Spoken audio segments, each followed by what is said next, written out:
Hola, ¿qué tal? Bienvenidos a nuestro podcast La Biblia en un año, episodio 188. El episodio de hoy se llama Los peligros del orgullo. Cuando estaba aún trabajando como abogado, recuerdo un caso que estaba seguro que iba a ganar. Estaba tan confiado que decidí que no valía la pena ni siquiera molestarse orando por ello o confiárselo al Señor. Tan pronto me disponía a hablar, el juez me preguntó si estaba al tanto de un caso que había sentado jurisprudencia muy recientemente, y yo no tenía ni idea de él. El resultado fue una derrota muy humillante.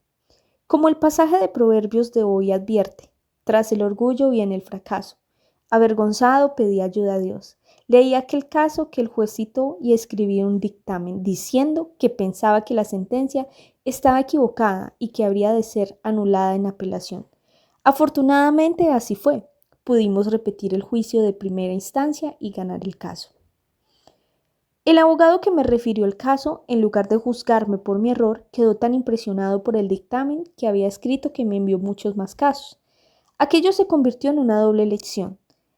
La primera sobre los peligros del orgullo y también sobre la gracia extraordinaria de Dios y cómo prosperarán los que confían en el Señor. Cada vez que me levanto para hablar en público, trato de no olvidar la lección que aprendí acerca de los peligros del orgullo y la autosuficiencia. Me gustaría decir que nunca he vuelto a cometer ese mismo error, pero es una lección que he tenido que volver a aprender varias veces. Uno podría pensar que la palabra orgullo puede tener un buen sentido. Por ejemplo, no diríamos que es malo que una persona se sienta orgullosa de sus hijos o que se sienta orgullosa de su trabajo. Sin embargo, cuando la Biblia habla de orgullo, significa algo totalmente diferente y tiene connotaciones muy negativas. Vamos a ir a la palabra en Proverbios capítulo 16, versículos del 18 al 27. Hoy vamos a leerla en la Nueva Versión Internacional. Tras el orgullo viene la destrucción, tras la altanería el fracaso. Vale más tener un espíritu humilde con los oprimidos que compartir el botín con los orgullosos. El que atiende la palabra prospera. Dichoso el que confía en el Señor. Al sabio de corazón se le llama inteligente. Las palabras gratas promueven el saber. Fuente de vida es la prudencia para quien la posee. El castigo de los necios es su propia necedad. El de corazón sabio controla su boca. Con sus labios promueve el saber. Panal de miel son las palabras amables. Endulzan la vida y dan salud al cuerpo. Hay un camino que al hombre le parece recto, pero acaba por ser camino de muerte. Al que trabaja, el hambre lo obliga a trabajar, pues su propio apetito lo estimula. El perverso hace planes malvados, en sus labios hay un fuego devorador. El primer aspecto del que vamos a hablar en este episodio es que es necesario cultivar la humildad. Dios quiere que aprendas a caminar con humildad y bondad, no con arrogancia y orgullo. El orgullo precede al fracaso. En palabras del mensaje, el orgullo va delante de la destrucción. Cuanto más grande es el ego, más dura es la caída. Se nos recuerda que es mejor vivir humildemente con los pobres que compartir el botín con los orgullosos. A veces la falta de poder es muy frustrante, cuando pensamos que sabemos cómo hacer avanzar mejor el reino de Dios. Sin embargo, Jesús tenía muy poco poder desde el punto de vista humano. Él era humilde entre los humildes. Lo contrario al orgullo es la humildad de espíritu, la cual trae prosperidad, porque la humildad significa estar dispuesto a aprender. Los que están atentos a la instrucción prosperan. Felicidad. Es la humilde confianza en Dios. El que atiende la palabra prospera. Dichoso los que confían en el Señor. Sanación. A diferencia de las palabras arrogantes, de los orgullosos, el perverso hace planes malvados. En sus labios hay un fuego devorador. El humilde usa palabras agradables. Las palabras agradables son persuasivas. Las palabras amables son como la miel, dulces al alma y saludables para el cuerpo. Hagamos esta oración. Señor, ayúdame a permanecer siempre en ti dependiente de ti y a confiar en tu santo nombre. Amén. Ahora vamos a leer nuestra Biblia en Hechos, capítulo 25, versículos 23 al 27. Al día siguiente, Agripa y Berenice se presentaron con gran pompa y entraron en la sala de la audiencia acompañados por oficiales de alto rango y por las personalidades más distinguidas de la ciudad. Festo mandó que trajeran a Pablo y dijo: «Rey Agripa, todos los presentes, aquí tienen a este hombre. Todo el pueblo judío me ha presentado una demanda contra él, tanto en Jerusalén como aquí en Cesarea, pidiendo a gritos su muerte. He llegado a la conclusión de que él no ha hecho nada que merezca la muerte, pero como apeló al emperador, he decidido enviarlo a Roma. El problema es que no tengo definido nada que escribir al soberano acerca de él. Por eso lo he hecho comparecer ante ustedes y especialmente delante de usted, rey Agripa, para que como resultado de esta investigación tenga yo algunos datos para mi carta. Me parece absurdo enviar un preso sin especificar los cargos contra él». Continuamos ahí en Hechos 26, versículos del 1 al 23 en la Nueva Versión Internacional. Entonces Agripa dijo a Pablo: «Tienes permiso para defenderte». Pablo hizo un ademán con la mano y comenzó así su defensa. «Rey Agripa, para mí es un privilegio presentarme hoy ante usted para defenderme de las acusaciones de los judíos, sobre todo porque usted está bien informado de todas las tradiciones y controversias de los judíos. Por eso le ruego que me escuche con paciencia. Todos los judíos saben cómo he vivido desde que era niño, desde mi edad temprana entre mi gente, también en Jerusalén. Ellos me conocen desde hace mucho tiempo y pueden atestiguar, si quieren, que viví como fariseo, de acuerdo con la secta más estricta de nuestra religión. Y ahora me juzgan por la esperanza que tengo en la promesa que Dios hizo a nuestros antepasados. Esta es la promesa que nuestras 12 tribus esperan alcanzar, adorando a Dios con diligencia día y noche. Es por esta esperanza, oh rey, por la que me acusan los judíos. ¿Por qué consideran ustedes increíble que Dios resucite a los muertos? Pues bien, yo mismo estaba convencido de que debía hacer todo lo posible por combatir el nombre de Jesús de Nazaret. Eso es precisamente lo que hice en Jerusalén, con la autoridad de los jefes de los sacerdotes. Metí a la cárcel a muchos de los creyentes. Cuando los mataba, yo manifestaba mi aprobación. Muchas veces anduve de sinagoga en sinagoga, castigándolos para obligarlos a blasfemar.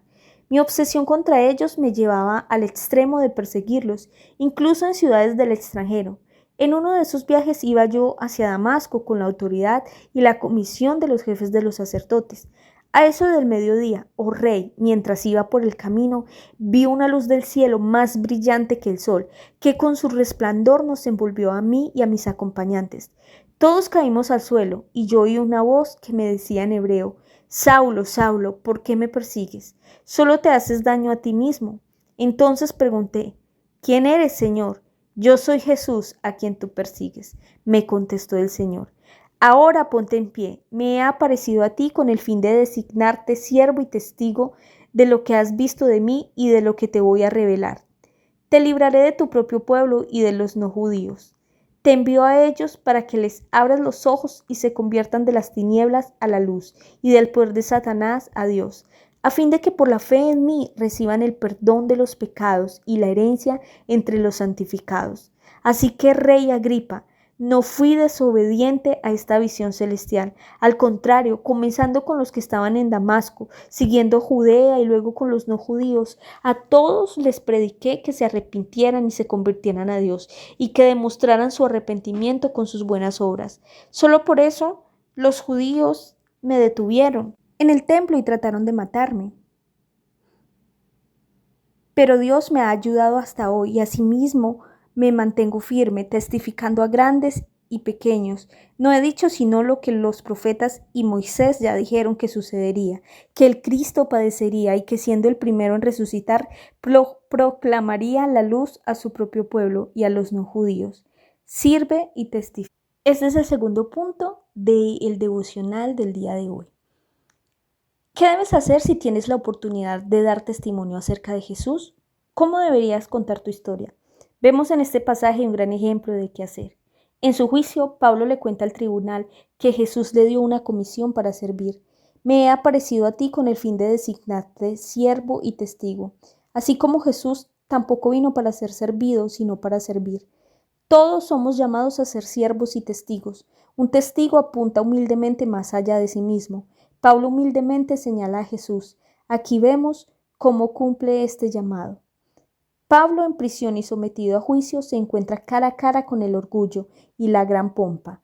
Cuando lo llevan ante Agripa y Berenice, tuvo que ser una experiencia muy desalentadora. Pablo, una vez más, da su testimonio de manera simple y humilde. Es educado y respetuoso con el rey Agripa. Adapta a las costumbres y a las convenciones sociales y elige hábilmente las partes de su historia que son relevantes para su audiencia. En la primera parte de su testimonio, Pablo usa mensajes en primera persona, yo, apuntando a sí mismo en contraposición a mensajes en segunda persona, usted, mientras que los mensajes de usted pueden parecer arrogantes y condescendientes. Los mensajes de yo son a veces más efectivos, además de ser una forma menos amenazadora y más bondadosa de exponer algo. Comenta que solía hacer como ellos. Pues bien, yo mismo estaba convencido de que debía hacer todo lo posible por combatir el nombre de Jesús de Nazaret. Eso es precisamente lo que hice en Jerusalén y metí en la cárcel a muchos de los santos y cuando los mataban yo manifestaba mi aprobación. El mensaje implícito es, yo era como usted, estaba lleno de orgullo, poder y pompa. Hice lo que usted está haciendo ahora, perseguí a los cristianos como ahora usted me persigue. Luego les cuenta cómo Jesús se le apareció y les señaló que al perseguir a los cristianos en realidad estaba persiguiendo a Jesús. Yo soy Jesús a quien tú persigues. Jesús le dijo, te envío a estos para que les abras los ojos y se conviertan de las tinieblas a la luz y del poder de Satanás a Dios, a fin de que por la fe en mí reciban el perdón de los pecados y la herencia entre los santificados. A través de este poderoso mensaje en primera persona, da su testimonio. Pablo está diciendo en realidad que viven en tinieblas bajo el poder de Satanás y están necesitados de perdón por sus pecados. No solo subraya sus necesidades, sino que también señala el camino hacia el perdón. Prediqué que se arrepintieran y se convirtieran a Dios y que demostraran su arrepentimiento con sus buenas obras. En efecto, les está diciendo a aquellas personas orgullosas y poderosas que tienen que arrepentirse y volverse a Dios. Y continúa diciendo, pero Dios me ha ayudado hasta hoy, y si me mantengo firme testificando a grandes y pequeños. Pablo estaba dispuesto a hablar a todos, a los poderosos y a los débiles. El mensaje de Pablo estaba siempre centrado en Jesús, quien se le había aparecido en el camino hacia Damasco. Testifica que el Cristo había de padecer, ser el primero de la resurrección de los muertos. Oremos. Señor, ayúdame a aprovechar todas las oportunidades para hablarle a la gente acerca de Jesús y seguir su ejemplo de humilde servicio. A continuación, vamos a ir a la palabra en el segundo libro de los Reyes, capítulo 14, versículos del 23 al 29. En el año 15 del reinado de Amasías, hijo de Joás, rey de Judá, Jeroboam, hijo de Joás, rey de Israel, comenzó a reinar. Reinó en Samaria 41 años. Jeroboam hizo lo malo ante los ojos del Señor, pues no se apartó de ninguno de los pecados con que Jeroboam, hijo de Nabat, hizo pecar a Israel. Él fue quien restableció las fronteras de Israel desde Leú Hamat hasta el mar del Arabá, según la palabra que el Señor Dios de Israel había dado a conocer por medio de su siervo Jonás, hijo de Amitai, el profeta de Gad Hefer, porque el Señor había visto que todos los habitantes de Israel, esclavos o libres, sufrían amargamente y no había nadie que los ayudara. Pero el Señor los salvó por medio de Jeroboam, hijo de Joás, pues había dicho que no borraría de la tierra el nombre de Israel. Los demás acontecimientos del reinado de Jeroboam y todo lo que hizo y su poderío, incluso sus guerras en las que recuperó para Israel a Damasco y a Hamat, que habían pertenecido a Judá, están escritos en el libro de las crónicas de los reyes de Israel. Jeroboam murió y fue sepultado con sus antepasados, los reyes de Israel, y su hijo Zacarías lo sucedió en el trono. Segunda de Reyes, capítulo 15 hasta el 38. En el año 27 del reinado de Jeroboam, rey de Israel, Azarías, hijo de Amasías, rey de Judá, comenzó a reinar. Tenía 16 años cuando comenzó a reinar y reinó en Jerusalén 52 años. Su madre era Jecolías, oriunda de Jerusalén. Él hizo lo que agrada al Señor, pues con todo siguió el buen ejemplo de su padre Amasías. Sin embargo, no se quitaron los altares paganos, sino que el pueblo siguió ofreciendo sacrificios y quemando inciensos en ellos. El Señor castigó al rey con una enfermedad de la piel hasta el día de su muerte. Y como el rey Azarías tuvo que vivir aislado en su casa, su hijo Jotán quedó a cargo del palacio y del gobierno del país. Los demás acontecimientos del reinado de Azarías y todo lo que hizo están escritos en el libro de las crónicas de los reyes de Judá. Cuando Azarías murió, fue sepultado con sus antepasados en la ciudad de David, y su hijo Jotán lo sucedió en el trono. En el año 38 del reinado de Azarías, rey de Judá, Zacarías, hijo de Jeroboam, comenzó a reinar sobre Israel. Reinó en Samaria 6 meses. Zacarías hizo lo malo ante los ojos del Señor, como lo hicieron sus antepasados, pues no se apartó de los pecados con que Jeroboam, hijo de Nabat, hizo pecar a Israel. Salún, hijo de Jabes, conspiró contra Zacarías, lo atacó ante el pueblo y lo mató, usurpando así el trono.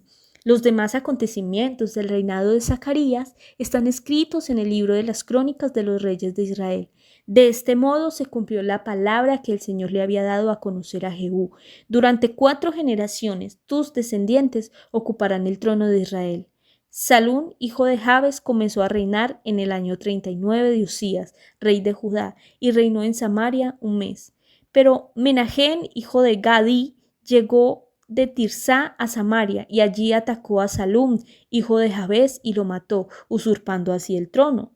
Los demás acontecimientos del reinado de Salún, incluso su conspiración, están escritos en el libro de las crónicas de los reyes de Israel. Por aquel tiempo, Menahem atacó la ciudad de Tifsa. Como no le abrieron las puertas de la ciudad, mató a todos los que vivían allí y en los alrededores, comenzando por Tirsá, y les abrió el vientre a las mujeres embarazadas. En el año 39 del reinado de Azarías, rey de Judá, Menahem, hijo de Gadí, comenzó a reinar sobre Israel y reinó en Samaria 10 años, pero hizo lo malo ante los ojos del Señor, pues durante toda su vida jamás se apartó de los pecados con que Jeroboam, hijo de Nabat, hizo pecar a Israel.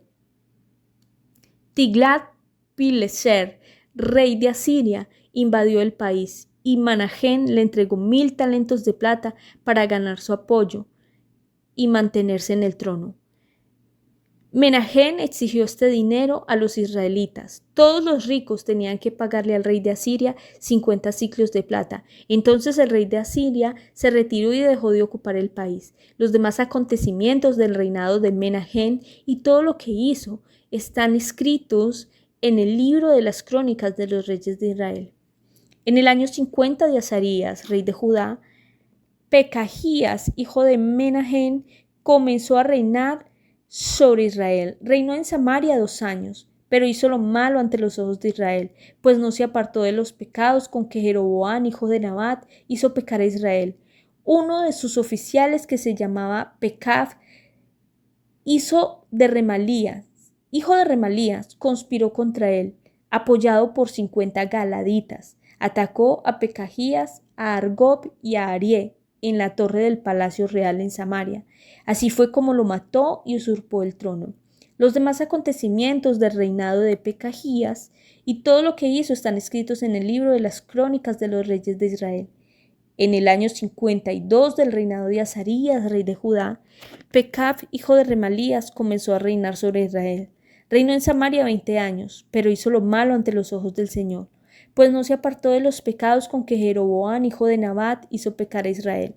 En tiempos de Pekaf, el rey de Israel, Tiglat-Pileser, rey de Asiria, invadió el país y conquistó Lillón, Abel-Bet-Macá, Janoa, Sedes, Hazor, Galat y Galilea, incluyendo todo el territorio de Neftalí. Además deportó a los habitantes a Asiria. Entonces Oseas, hijo de Elá, conspiró contra Pekaj, hijo de Remalías, y lo atacó. Así fue como en el año 20 de Jotán, hijo de Usías, lo mató y usurpó el trono. Los demás acontecimientos del reinado de Pekaj y todo lo que hizo están escritos en el libro de las crónicas de los reyes de Israel. En el segundo año del reinado de Pekaj, hijo de Remalías, rey de Israel, Jotán, hijo de Usías, rey de Judá, comenzó a reinar. Tenía 25 años cuando comenzó a reinar. Reinó en Jerusalén 16 años. Su madre era Jerusa, hija de Sadoc. Jotán hizo lo que le agrada al Señor, pues en todo siguió el buen ejemplo de su padre Usías, y fue él quien reconstruyó la puerta superior del templo del Señor. Sin embargo, no se quitaron los altares paganos, sino que el pueblo siguió ofreciendo sacrificios y quemando incienso en ellos. Los demás acontecimientos del reinado de Jotán están escritos en el libro de las crónicas de los reyes de Judá. Durante su reinado, el Señor comenzó a enviar contra Judá a Resín, rey de Harán, y a Pekaj, hijo de Remalías. Cuando Jotán murió, fue sepultado con sus antepasados en la ciudad de David. Su antecesor y su hijo Acaz lo sucedió en el trono. Bueno, uno podrá pensar que la historia de tantos reyes a veces es como innecesaria, pero esto nos permite ver que tanto los reyes del norte como los del sur, aunque algunos eran mejores que otros, de alguna manera todos no fueron perfectos ante los ojos del Señor. Y vamos a ver en este tercer punto la razón de ello. Aunque había algunos que el Señor menciona que hicieron lo recto ante los ojos de Dios, su caminar no fue perfecto. Y vamos a ver por qué su caminar no fue perfecto. El tercer punto es: resiste el orgullo. Si, por ejemplo, tienes a alguien trabajando para ti, o si eres padre, o si estás en cualquier posición de liderar como voluntario, estás en una posición de poder. El orgullo es una tentación que surge y se sufre en particular cualquier persona en una posición de poder, ya sea que el poder provenga del estatus, el éxito, la fama o la riqueza. La historia de los reyes de Israel y Judá demuestra que fue extremadamente difícil hacerse poderoso y resistir la tentación del orgullo.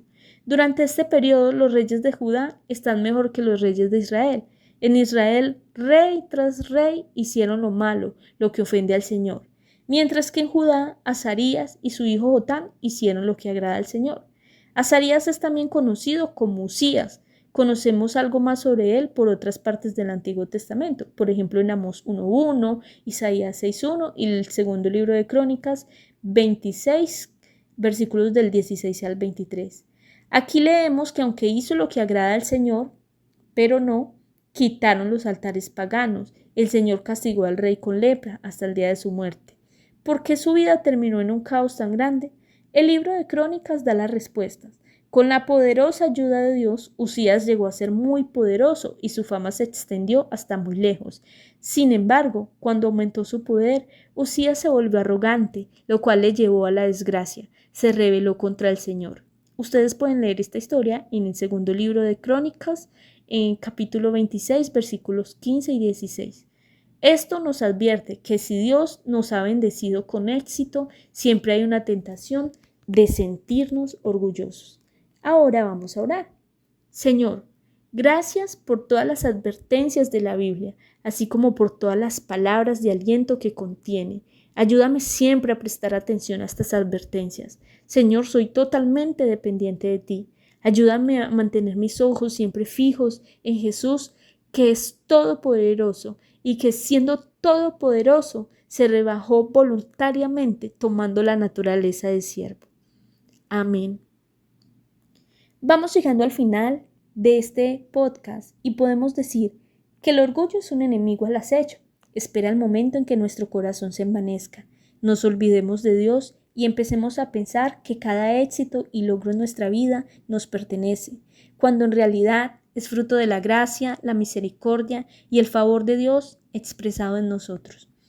La pastora Pipa añade en Proverbios 16, versículo 18.